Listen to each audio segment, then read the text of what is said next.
All right, let's get right into it. We're going to unpack a really powerful idea here, a framework for understanding something we all deal with, how things change when they're put under a ton of pressure. It's called the forging, and honestly, it offers a whole new way to look at everything from our own personal growth to what's happening out there in the world.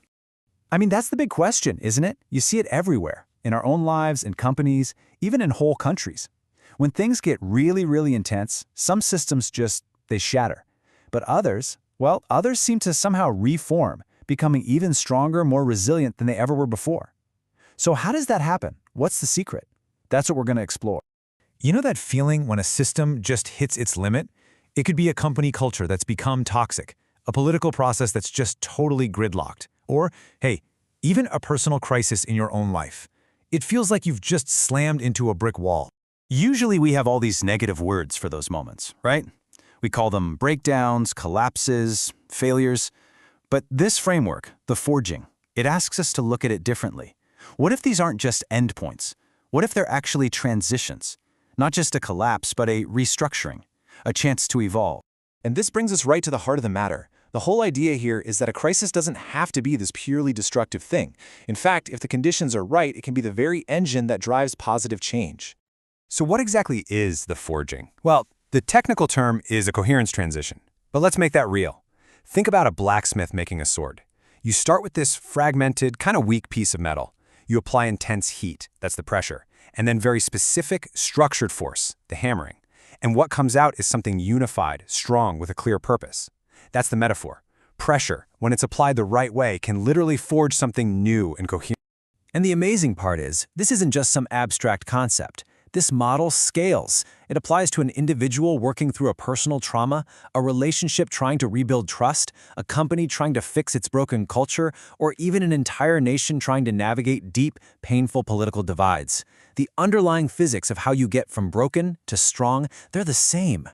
Okay, so how does it actually work? This isn't just a nice story. The framework actually lays out a predictable structure, kind of like the physics of how these transformations unfold. It happens in 5 clear stages. First, tension builds up. That's the heat being applied. Then, bam! Stage 2, the fracture, the crisis event. That's the first strike of the hammer. This leads right into stage 3, structural exposure, where suddenly all the hidden cracks and weaknesses in the system are just laid bare for everyone to see. No more hiding.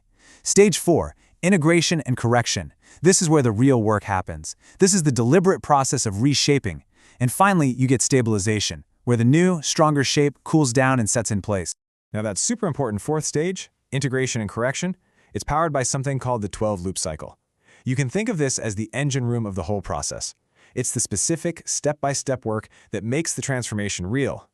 And this cycle is split into 2 really distinct halves. The first 6 loops, they're all internal. This is about getting brutally honest with yourself. For a business, this could be the moment leadership finally admits that their move fast and break things motto was actually just breaking their own people. It's taking real responsibility. Only after that hard internal work is done can you move to the external loops, which is all about putting that new coherence out into the world with actions that show you're serious, actions built on justice, courage, and humility. You gotta clean your own house before you can earn back anyone's trust. And right in the middle of this cycle, there's something called the integration loop. This is so important. It's like a reset point. After all that hard work of changing, the system has to pause. This is the cooling phase I mentioned. It's where the changes get locked in. You can't just keep hammering and hammering. You need these moments to consolidate, to let that new shape become permanent. So when you boil it all down, whether a system successfully gets forged or just breaks apart, really comes down to a dynamic balancing act. It's not just about wanting it to happen, it's about the physics of the system itself. Think of it like a tug of war. On one side, you've got all the forces that are trying to pull things apart. That's the total stress on the system. But on the other side, pulling back, you have the forces that build things up, the system's own natural resilience, its ability to absorb that stress, and crucially, its integration effort. That's the deliberate, conscious work being done to fix things. When resilience and effort are stronger than the stress, you get forging. When the stress wins, you get a fracture. That's as simple as that. So let's zoom out for a second and see how this actually plays out in the real world. Because the real power of this model is that it gives us a shared language to talk about transformation, whether we're talking about one person or a whole country. So for a single person, this is basically the journey of post-traumatic growth. It's when you face a huge personal crisis, losing a job, a health scare, whatever, and it exposes all your old unhelpful patterns. It's doing that hard internal work to make sense of it all and come out the other side with a more mature, a more solid sense of who you are. It's literally the process of becoming a leader in your own life. For a company, this model is a perfect map for turning around a toxic culture or surviving a massive product recall. The crisis exposes all the flawed thinking and bad assumptions. The company is forced to take responsibility, go through that 12-loop cycle, and consciously build new values into how they operate so they can stabilize and win back the trust of their people and their customers. And then at the very largest scale, the forging gives us this really useful non-partisan lens to analyze what's going on in our societies. It helps us see things like deep political polarization as a kind of massive systemic stress that's exposing just how fragile our institutions might be. And more importantly, it offers a potential roadmap for how a society could even begin the hard work of reform, that integration effort needed to rebuild trust and create a more coherent future for everyone. So, what's the big takeaway from all this?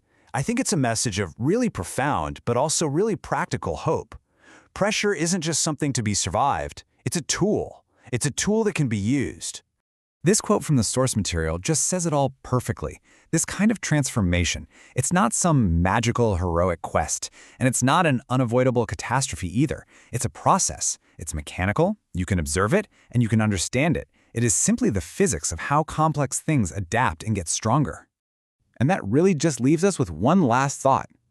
If you look at your own life, your work, or the communities that you're a part of through this lens, you have to ask yourself, what right now is under pressure? And what might be ready, not to break, but to be forged into something much, much stronger?